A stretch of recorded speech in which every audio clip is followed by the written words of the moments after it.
And now we have that the most important element is what is in the interior of the masjid is the mihrab, which is made of finely carved marble. To the right of the mihrab is a richly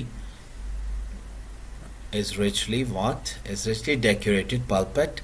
The and ادھر تک کو ذرا دیکھ لیتے ہیں. دیکھیں کہ وہ کہہ رہے ہیں آپ سے کہ کس طرح سے اس کے محراب کو جو ہے ٹائل سے سجایا گیا. تو واقعا ہم دیکھ سکتے ہیں کہ ہمیں محراب نظر آ رہے ہیں سامنے ہی ہمارے ہیں 1 2 3 4 5 اور سارے پورے کا پورا ایک محرابی شکل میں.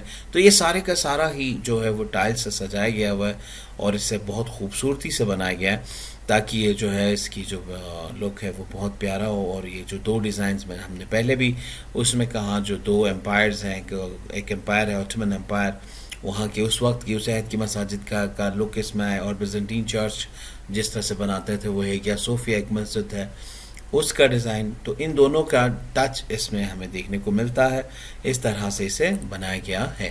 The masjid is so designed that even when it's most crowded, everyone in the masjid can hear and see the imam. اب یہ اس کی دیکھیں کیا خوبصورتی ہے. یعنی کہ ہم یوزلی دیکھتے ہیں کہ مساجد کے اندر اس کے جو پلرز کھڑے ہوتے ہیں تو جو پلرز کے پیچھے ہوتا ہے اس کو امام نظر نہیں آ رہا ہوتا, یا جو ذرا سا بھی سائڈ پہ ہوتا ہے پلر سے وہ بھی نہیں دیکھ پا رہا ہوتا کہ وہ کہاں پہ ہے. تو اس کی جو بناوٹ ہے اس میں اس بات کا خیال رکھا گیا ہے کہ ایک تو چاہے مسجد جتنی کھچا کھچ لوگوں سے بھری کیوں نہ ہو, جو کچھ بھی سرمن ہے وہ سنائی دے. ٹھیک ہے, آپ تصویر میں دیکھ سکتے ہیں. یعنی کہ وہ خطاب جو دیا جا رہا ہوگا, جو خطبہ دیا جا رہا ہوگا وہ سنائی دے ہر اینگل سے. ایک دوسری چیز یہ ہے کہ ہر کوئی امام کو دیکھ سکے, خطیب کو دیکھ سکے, وہ جس طرح سے پڑھ رہے ہیں خطبہ دے رہے ہیں انہیں دکھائی دے. تو یہ اس کی یونیکنیس ہے جس طرح سے اسے بنایا گیا ہے. آپ اس پکچر کو دیکھتے ہیں, یہ ایک پکچر ہے ہمارے سامنے, اور اس پکچر کے حوالے سے کیا باتیں ہیں پیراگراف 9 and 10 میں ہمارے پاس.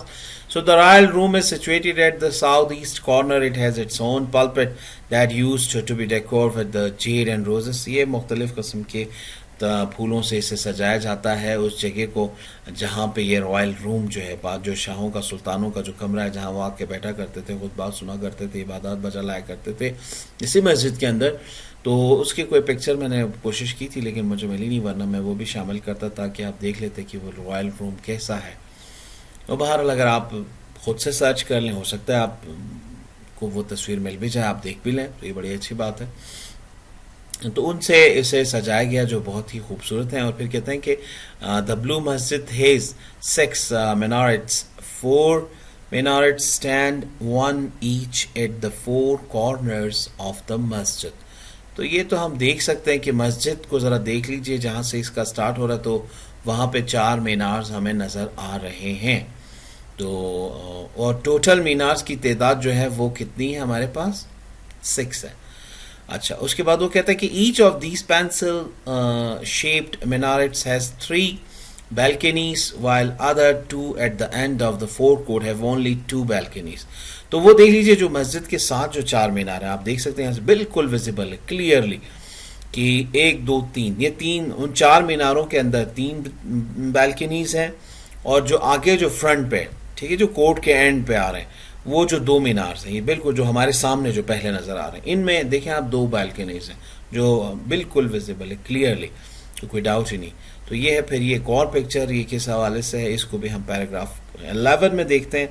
کہتے ہیں کہ in the evening a large number of tourists and Turks gather in the park facing the masjid to hear the call to the evening namaz. یا تو کیا ہوا کہ یہ ایک پارک ہے جو مسجد کے بالکل سامنے ہے, اور وہ کہتے ہیں کہ اس پارک میں لوگ آتے ہیں بیٹھتے ہیں تاکہ کیا ہو جی انہیں سنائی دے سکے وہ اذان. ٹھیک ہے, اور وہ نماز کی اذان مغرب کی شام کی, تاکہ وہ اسے سن سکیں اور اسے محسوس کر سکیں. ٹھیک ہے. اینڈ پھر کہتا ہے کہ the masjid is flooded with lights and so are the hearts of the believers with divine love. عشق الہی سے سرشار دل جس طرح سے روشن ہے اسی طرح سے اس مسجد کو بھی وہ کہتے ہیں کہ وہ روشنیوں سے سجایا گیا ہے. یعنی رات کا جو منظر ہے وہ اس قدر روشن ہے, اس قدر روشنیاں ہیں کہ جس طرح سے کہ انسان کا دل خالق حقیقی کی محبت سے روشن ہوتا ہے, وہ روشنی اس طرح سے وہ بھی جگمگا رہی ہے مسجد بھی. Though much has been lost of Blue Masjid over the years, yet it has not lost the love of its visitors. The masjid is still one of the most frequently visited monument of the world.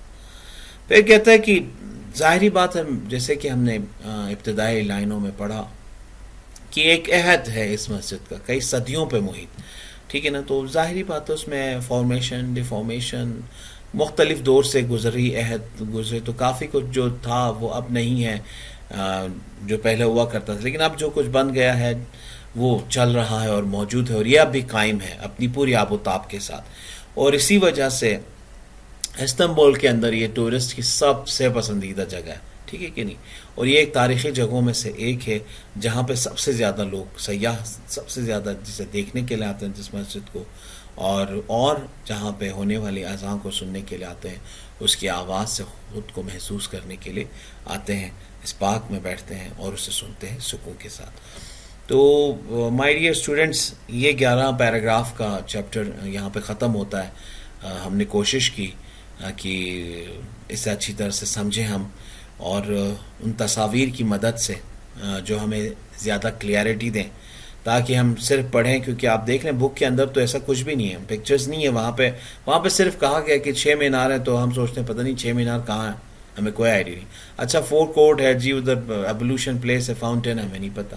ہاں جی مصطفیٰ one نے بنایا، Ahmad one نے start کیا تھا، ہمیں نہیں پتہ کون ہے، کیسے کس طرح کے ان کی چہرے کیسے دکھائی دیتے ہوں گے، اور بہت ساری چیزیں. تو کوشش میں نے یہ کی کہ ان سلائڈس کے اندر زیادہ سے زیادہ امیجز کو شامل کیا جا سکے، تاکہ آپ انہیں دیکھیں اور آپ کی آنکھیں دیکھیں ان امیجز کو، تو یہ سٹور کر لیں آپ کو اپنی ان امیجز کو، نہ صرف بلکہ ان پیراگرافس کو بھی، اور وہ پیراگرافس بھی آپ میں ایبزارب ہو جائیں. تو ہوپ سو کہ آپ کو بھی یہ جو ایک سیریز میں یہ تھوڑا سا ہٹ کے کچھ بنایا کچھ، تو یہ آپ کو اچھا لگا ہوگا اور انشاءاللہ آپ کو فائدہ بھی پہنچے گا. تو ملتے ہیں آپ سے اگلے لیکچر میں اس کے کویشچن آنسرس اور جو کویشچنز جو بٹوین دا پیراگرافس ہیں ان کے ساتھ. ٹل دین تھینک یو اینڈ اللہ حافظ.